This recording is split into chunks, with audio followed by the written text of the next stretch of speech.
샬롬 할렐루야. 데살로니가 전서 5장 16에서 18이요. 항상 기뻐하라. 쉬지 말고 기도하라. 범사에 감사하라. 이것이 그리스도 예수 안에서 너희를 향하신 하나님의 뜻이니라. 아멘. 제목은 영의 기도입니다.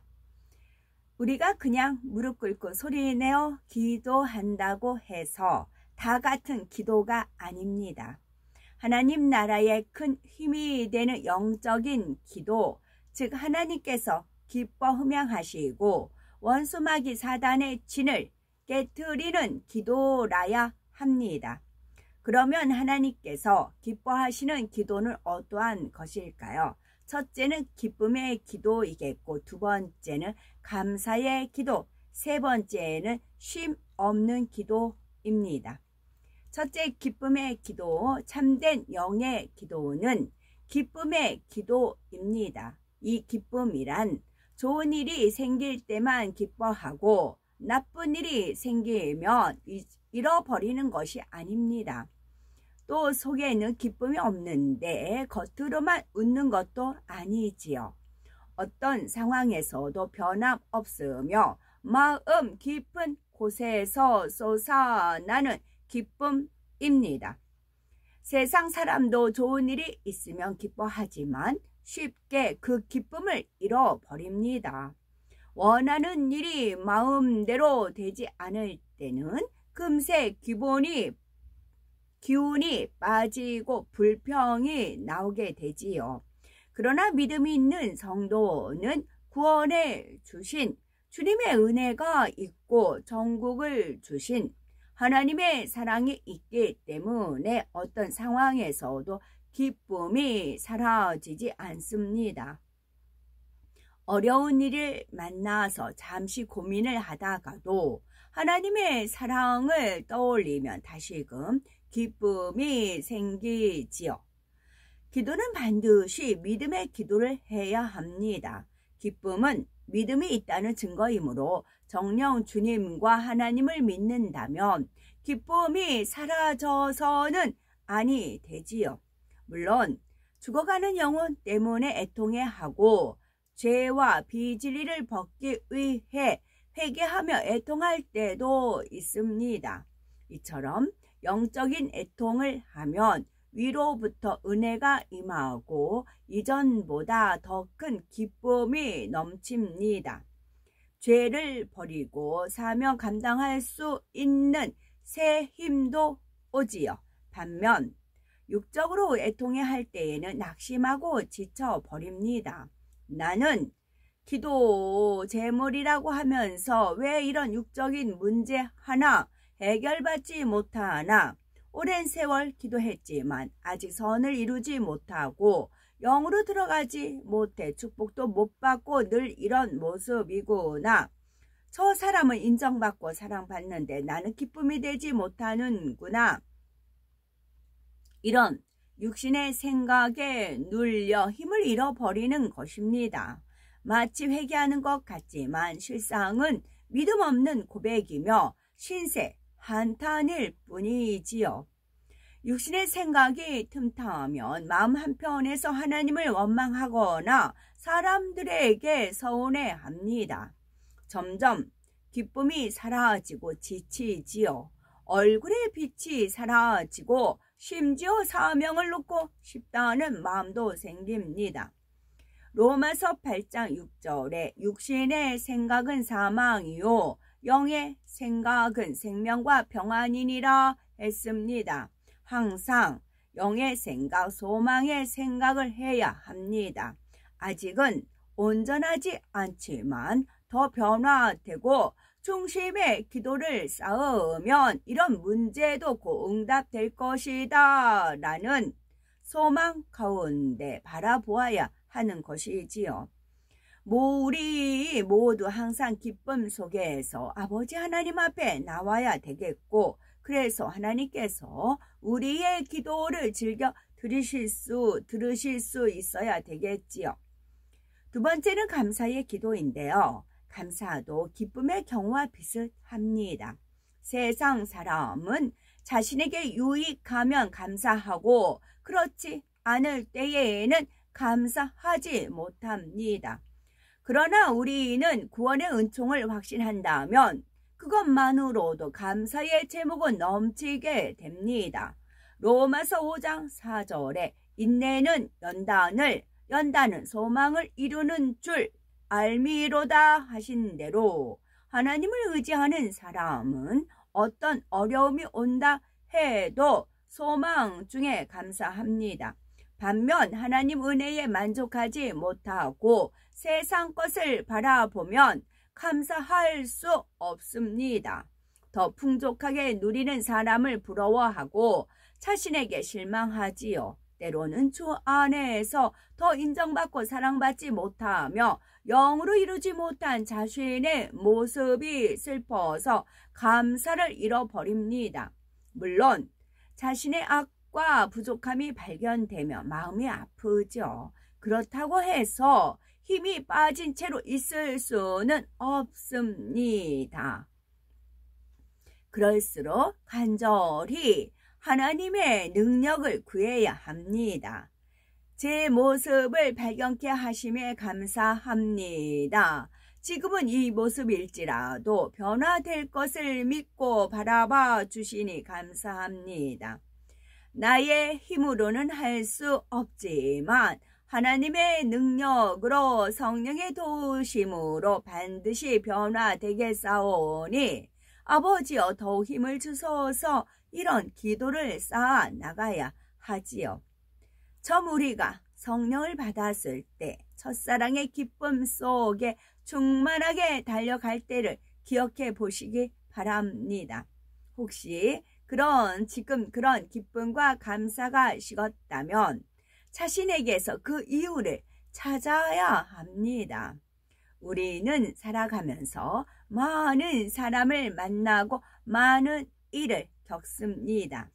힘든 일이 있으면 짜증을 내고 감정 나는 일이 있으면 찌르는 말도 합니다.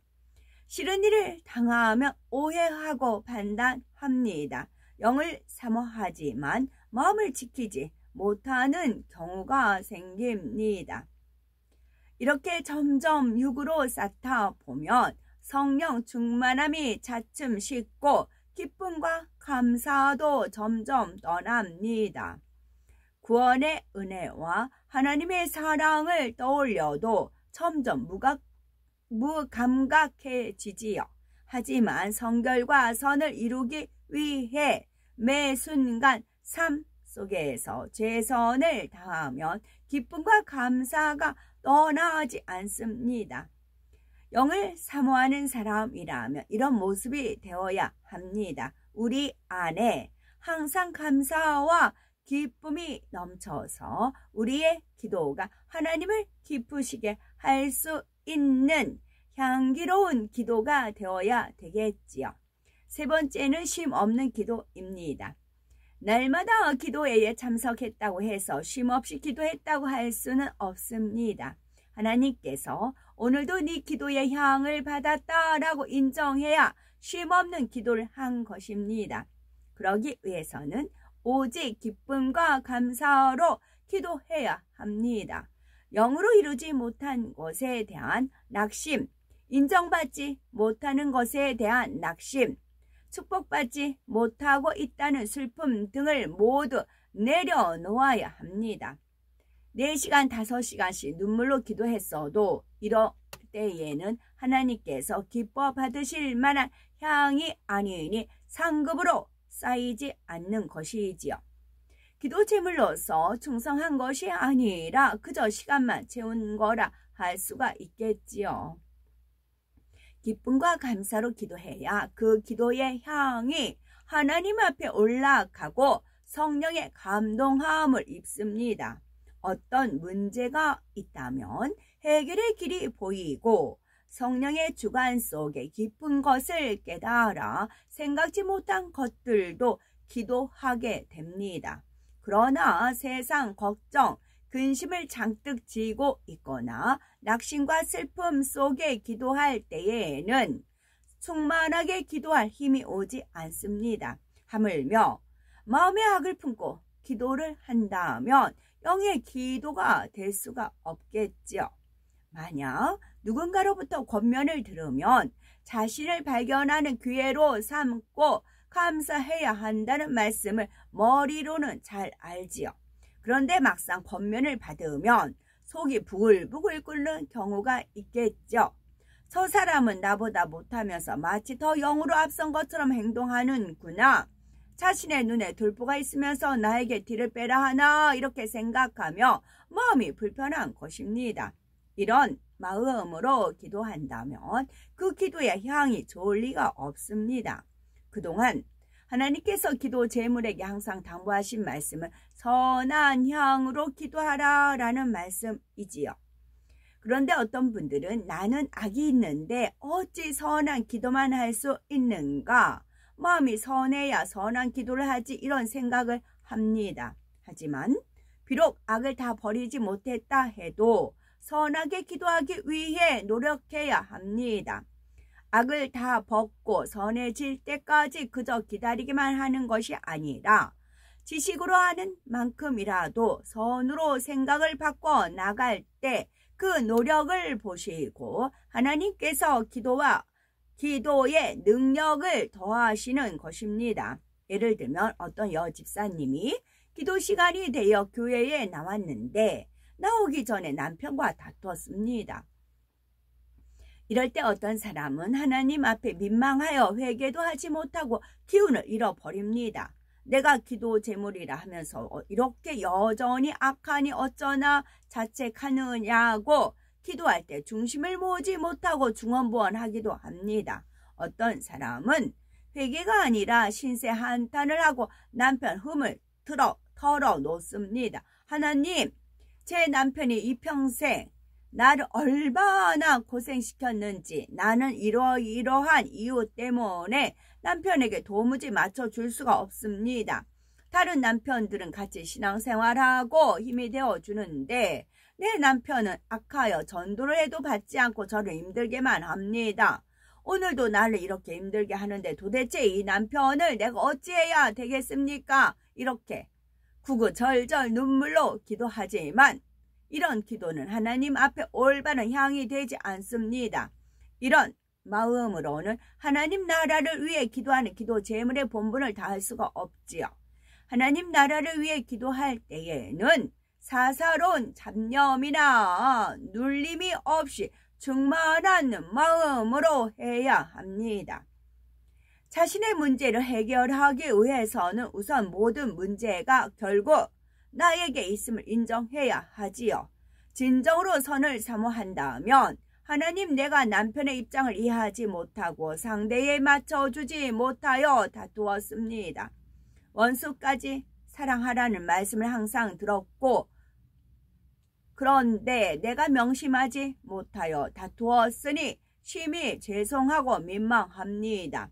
아버지 하나님, 저를 용서하시고 선으로 행할 수 있는 능력을 주소서. 다음에는 이런 경우에 어떻게 대할지 아버지께서 선한 지혜와 능력을 주옵소서. 이렇게 자신을 돌아보는 기도를 해야 합니다. 아버지 하나님, 남편은 믿음도 없고 진리를 모르니 그렇게 행동할 수밖에 없었을 것입니다. 나는 그래도 믿음이 있다 하고 아버지 앞에 기도하여 이길 수 있으니 믿음 없는 남편은 얼마나 힘들겠습니까? 남편도 믿음 갖고 좋은 천국에 같이 갈 수 있도록 아버지께서 긍휼히 여겨주소서. 이렇게 상대를 위해 선으로 기도할 때 자신의 악을 발견할 수 있는 기도가 성령의 역사 가운데 시작이 됩니다. 그러면 발견한 비진리를 버리기 위해 충만하게 능력의 기도를 할 수가 있습니다. 그 다음부터는 감사의 기도가 나옵니다. 항상 내 손을 붙들고 나를 버리지 아니하시는 아버지, 사랑에 감사하나이다. 나와 같은 자를 위해 십자가를 지신 주님의 사랑에 감사하나이다. 정녕 나와 같은 자라도 사랑하여서 아버지가 품으시며 이끌어 주시니 중심에서 감사하나이다. 이렇게 눈물로 감사할 수가 있는 것이지요. 이런 감동의 기도를 올리면 그 마음에 아버지의 진한 사랑이 채워집니다. 이렇게 사랑이 많은 만큼 능력이 와서 내 악을 벗어버리겠다는 결단을 할 수가 있고 실제로 벗어나갈 수가 있습니다. 이처럼 감동 속에서 감사의 기도를 하면 이제 변화되기 위해 기도합니다. 아버지 하나님, 주님이라면 어찌하셨을까요? 저도 다음에는 그렇게 할 수 있기 원합니다. 오래 참음으로 인내로 화평으로 상대를 위해 죽을 수 있기 원합니다. 이렇게 불같이 기도하게 됩니다. 이런 중심으로 기도할 때 하나님 나라를 위해 기도한 것이 아름다운 향으로 쌓이고 우리의 마음도 더 선한 마음으로 바뀌어 나가지요. 우리 모두 하나님께서 받을 만한 선한 기도의 향을 끊임없이 쌓아 나가는 우리가 되어야 되겠습니다. 아멘.